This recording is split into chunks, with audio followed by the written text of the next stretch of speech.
Hello there, Radio Bombay guys. Here I am with another great electronic dance music producer who is with us right now. The guy we are going to interview today one day listened to Paul Van Dyke's Like an Angel and the Irish chapter of the famous compilation series Euphoria, and so he understood that trance music was the path of his life. That's why in 2005 he soon started practicing music production in his home studio. His talent won't be left unnoticed as soon as Adam White will get impressed by his sound and eventually sign him up to his a melodic label, under which his very first single, Discover, was published in 2007 with the moniker of Rozza. But this is just the beginning of an astounding career that will bring him to release records that are still very important for the trance genre, such as Never Never Land, The Ones We Loved, and No More Rain, which features Tiff Lacey on the vocals. He also remixed songs like Peace of Mind by Adam White, Vapor Trails by Alexander Popov, Walk Away by Matt Cerf, A Day in Heaven by Robert Vadney, and since 2010 he's also releasing records with his true name, including club hits like Lost in Time, Remember Me, and Dark Side of the Sun. Recently, he and Luigi Palagano have become artist and repertoire managers of Alter Ego Records, which is now an ever-growing label getting more and more attention from DJs and producers of all over the world, thanks to its great blending of modern sounds and quality. Even though his name is strictly associated with Alter Ego, so far he worked with some of the biggest European trance labels of the likes of Solaris, Sound Piercing, Neuroscience and Infrasonic. His sound was described as beautifully dark and haunting progressive trance. From the day he discovered trance in 2003 to now, the path of Mr. Rory Gallagher, who is with us today, has been full of surprises and success. Welcome on Radio Bombay, Rory. Hi Emanuele, how you doing? Alright, we are very happy to have you here with us. So, first of all, I was curious, were you ever mistaken for Rory Gallagher, the Irish guitarist? There's a bit of a peculiar story behind that. Well, the short answer is yes. Obviously, he's my namesake, so you can't derive from that fact. But obviously, he's not with. Well, he's dead now, so it's a bit of an annoyance. But what can you do? Okay, I thought that people already knew that he was dead, but okay. Yeah, well, obviously it's known that he's dead, but it's one of the things you can't get away from, unfortunately, unless I change my name, which is also a bit of an annoyance. Okay, so let's get serious. Like an Angel by Paul Van Dyke is mentioned in your biography as one of your most influential records. Why do you think that song struck you so much? How did you understand that trance music was your way? I mean, when I first started listening to trance music back in, I think it was probably about 2001, that sound there just sounded so fresh, and it was the kind of early sound of the noughties, wasn't it? So, I don't know, it was an instant way. As soon as I heard it, it was like, whoa, I've got to make some of this. Okay, what tracks of the Irish edition of Euphoria struck you so much? Because I read also that this compilation made you love so much trance music, so I just wanted to know which kind of tracks did you like so much about that album? Well, I was living in Ireland at the time when that came out, and there was loads of good tunes on that. It was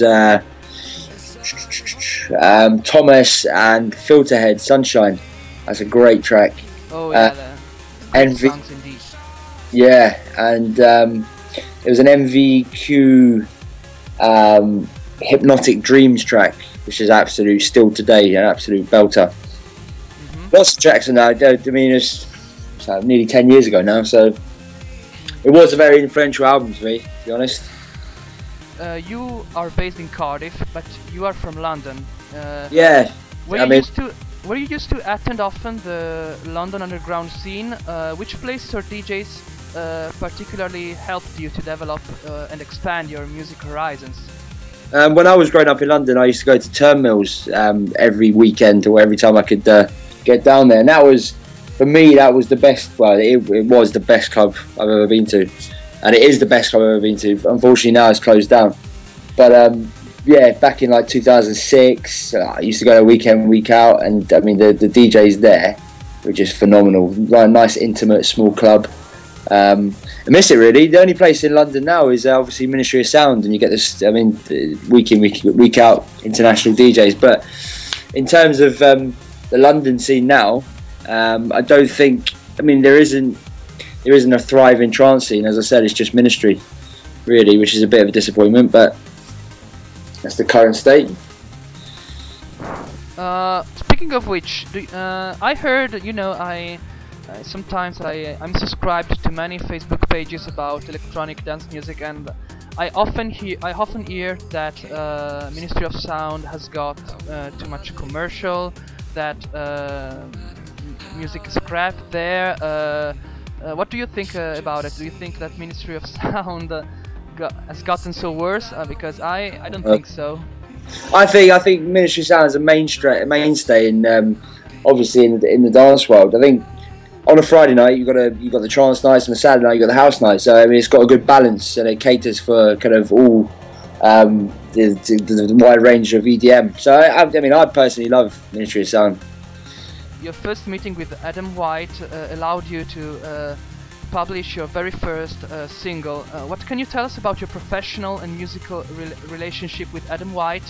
What have you managed to learn from him? I mean, that's going back nearly 5 years now.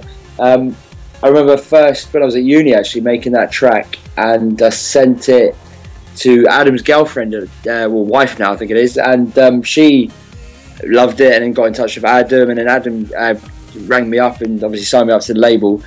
And while working with him, he's not doing trance anymore, but back in the day, I mean, he's one of the kind of highlights of trance music back in the kind of 2006, 2007 with Andy Moore, you know, White Room. So yeah, he was very influential in what I was trying to do, and it was obviously great to kind of work with someone who was kind of up in the industry and knew what he was doing. And so yeah, he was a very helpful guy, smart guy as well. Unfortunately, he's not doing trance anymore, but there you go. You have made many instrumental tracks, but there are 2 tracks actually in your discography, which are No More Rain with Tiff Lacey and Remember Me with Sean Ryan. Yeah. What's the difference between working on an instrumental track and working on a track that is going to have vocals, and how was working with Tiff and Sean? I mean, it really kind of differs from track to track, but sometimes after you make an instrumental you feel it's missing maybe an ingredient or 2, and that's when you look to kind of get some vocals on it. Or sometimes you feel you want to make a vocal track from scratch, and that's what I did with Sean. The Tiff Lacey track, I mean, was about 5 years ago now, and it was signed to a Solar Stones label, and when Rich heard it, he thought it was missing something, so we agreed to get a vocal on it. And then so I talked to Tiff Lacey, and then that was done, and she was pretty nice about it. And the one with Sean, I mean, we've been speaking for quite a while now, and he sent me an initial idea that he'd written on piano and vocals, and then I kind of elaborated on that and kind of started from scratch, and then that kind of came together very well. Oh yeah, 2 great tracks indeed. And so you made many memorable remixes under the Rosa moniker. You know, I just mentioned a few mixes when we started this interview. Any remix you particularly are attached to? Yeah, there's a few. I mean, there's a few old ones. I've kind of moved on from that Rosa sound now, so it's not something that I really kind of enjoy looking back at, because my sound's kind of progressed quite a lot from them. But I mean, the one I did like was the Walk Away one I did for Matt Surf and Jaron. I still give that a play now and again. Are we going to see any newer Rosa productions in future? Or No. I mean, I've left that alone now. It's been kind of idle for about 2 or 3 years now. Oh, okay. Of course, your productions with the name of Rory Gallagher are very cool as well. So don't misunderstand me. How how would you personally describe your style? Is the dark and haunting progressive trance definition perfect to define it? And what exactly are you looking for when listening to a trance record or when making one? I think haunting and dark is one way of looking at it. I mean, I'm still experimenting with my sound, and I think I'm kind of gearing more towards the progressive sound, but I still obviously like the pure trance sound, which is what attracted me to trance in the first place. But I mean, when I make a track now, I just try to please myself. So I mean, it differs. Some days, I mean, lots of energy gets poured into it. Other days, it's more kind of laid back and more progressive. Personally, I mean, I'm gearing towards the more kind of dark and kind of melodic, progressive trance. As Luca told us, more than 1 year ago, you and Luigi became the artists and repertoire managers for the Abbott and Chambers label Alter Ego, and he also told us that you changed and improved a lot the label music. How did you manage to do so, and what aspects of the old Alter Ego did you radically modify? Well, briefly, the story behind that is that, well, Alter Ego's been going since 2006. Then I took over as label manager back in the beginning of 2010, and then obviously I was running that for a couple of years on my own, and then me and Luigi decided to buy the label at the end of last year, and now we kind of joint own it. He's A&R and I run the label, and I mean, in terms of the old style of the label, I think it's progressed a lot. I mean, obviously the music's changed since Abbott and Chambers first started it. I think it's more, I mean, the select music that we get through nowadays is more geared towards the progressive kind of sound, as that's what's in at the moment, unfortunately, or fortunately. But yeah, I think it's just nicely, and I mean, the artists that we're working with nowadays and that we get demos through for are very, very, very, very skillful. So, as an artist and repertoire manager, what's the way you usually approach the works that are sent to the label? You know, Luca told us that being sincere when dealing with artists and repertoire it's very important. Would you see yourself as a sincere artist and repertoire manager? I mean, which way you deal with the artists that send you demos?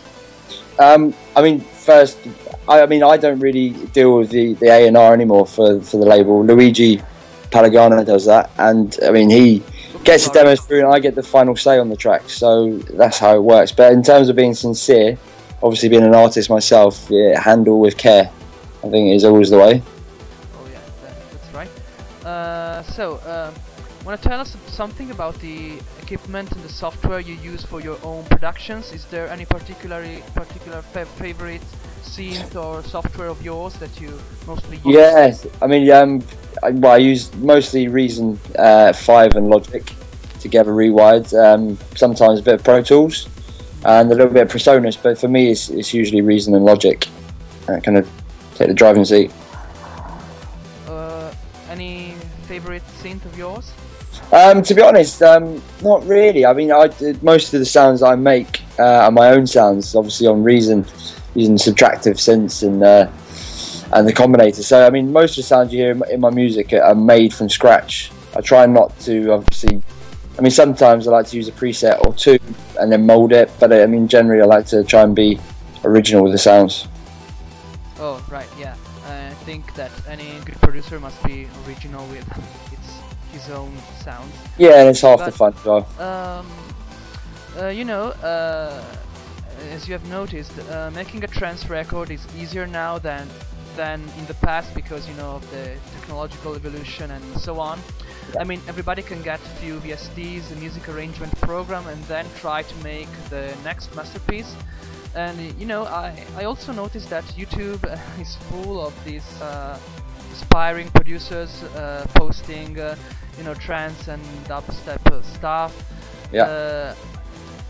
I was curious to know if you ever listen to some of the stuff that is usually posted on YouTube, and if you think there is good stuff on YouTube as well, or there is an excess of dilettantism today? I think that's a kind of mixed bag. I mean, you obviously, there's a lot of terrible stuff out there, and there's a lot of stuff that's coming through that's very good. But in terms of YouTube, yeah, I mean, it's always handy to have a listen to something before you buy it, or just for promo purposes. But yeah, we use Alter Ego. We use YouTube as a promotional tool, just to kind of spread the music as far as we can. Anyway, we know that you recently have worked with Luigi Palagano together to make a track called Svedra, which is going to be released on Alter Ego. Any information about the release date, and what can you tell us about the work behind this song? The release date is probably going to be at the end of August. It should be on promo within the next week or two, hopefully. And with the work behind it, really, well, he came up to my studio to finish our album that's coming out in 2 or 3 weeks, Tranquility State. And so we just basically got working on a track, and it turned out pretty nice. Hopefully people will like it. Alright, obviously we can't look forward to listening to your new album and to Svedra. We listened to the preview on YouTube, and surely the song rocks. And anyway, what do you think about the incredible change that electronic dance music scene went through in the past 10 years? Because on one side we have DJ Mag Top 100 and very popular DJs like David Guetta and Bob Sinclair and Tiesto and so on. And on the other side we have an underground scene centered on tech house, techno, indie electronic music. Yeah, and proper consequentially artists like you know, the ones from Cocoon and Crosstown Rebels, which are very popular today. Do you think that electronic dance music changed for the better or for the worse? And do you think what do you think about this electronic dance music scene, which is completely split in two? Do you think it's a bad thing for the industry? I don't think it's a bad thing for the industry. I think the way it's changed is that the bigger artists are more of a business model. I think obviously that they've become brands now, haven't they? If you take the big DJs, David Guetta and Deadmau5 and kind of Swedish House Mafia, they're more of a brand.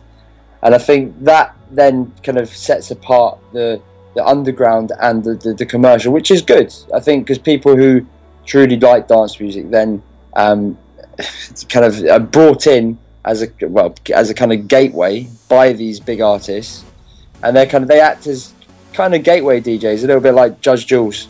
They bring in all these people to dance music, and then they kind of filter out into the genres that they like the best. So I think underground dance music will always be the best for me, anyway. And I think it's growing nicely. I think with all the talented DJs that are coming through now, and obviously loads and loads of good artists, I think it will continue to get stronger.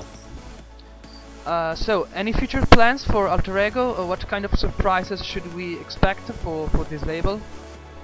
Yeah, there's lots of plans. We're trying to develop a new kind of mix compilation with the artists that we've got, which we'll be doing bi-monthly. So we'll pick some of our kind of most exciting and current artists, and they'll be doing their own mix compilation bi-monthly. It'll probably be digital, well, definitely be digital and possibly CD. So that's coming up. We've got some exciting new tracks. We've got a couple from Anken coming up, and lots of good music on the way. I've got a single coming out myself with a Solid Stone remix called Just Breathe. That's coming out in the next few weeks. That's one I did with Mike Lane. You should hear it pretty soon. We've got Suncatcher. He's obviously we ran a remix competition for his Sunlight release, and that is coming out very soon as well. And some really great new music from Solid Stone, Pierre Nier, which is an exciting Australian talent, which will be making some noise soon. We've got a new Ida single, EP coming, and we've just released an EP from Neutron and Star, which is a London duo, and it's coming with a banging Mike Coughlin remix and a tasty Corduroy remix as well. So that should be making some noise pretty soon. Oh, that's great. I'm sure that Alter Ego is going to surprise its fans once again. And just one last question, we're done. What do you think about web radios? Because you know, Radio Bombay is part of this ever-growing environment of web radios, and we're centered on the promotion of independent music, like so indie, rock, and recently the radio opened to electronic dance music thanks to the Blurry Nights project. So what I wanted to ask you is, what do you think about web radios? Do you think they might be an alternative way to promote good music, alternative music? Of course, yeah. I mean, web radios are great in the sense that they kind of spread the music further than the bedroom, really, and the clubs. And there's a lot of people obviously listen to web radios. I mean, the DIFM, I mean, on Armin's show, you get, what, a couple of million listeners. So, obviously, yeah, web radios are the way forward. I mean, there's probably too many of them, in my opinion. But then again, you've got to cater for the thousands of DJs who want to get their mixes and music out there. So, yeah, it's great. Well, as Radio Bombay, we're happy to hear that, and of course, one day we're going to reach the millions listeners of Armin van Buuren. I'm sure about it. So, yeah. We're almost over. Would you like to greet our listeners and tell them to listen to Radio Bombay? Yeah, no problem. Hi there, this is Rory Gallagher. You listen to Radio Bombay. Tune in and lock on. Yeah, that was great. Thank you very much. Thank you, Rory Gallagher, and you're welcome. Thank you. Dear listeners of Radio Bombay, see you soon. Bye.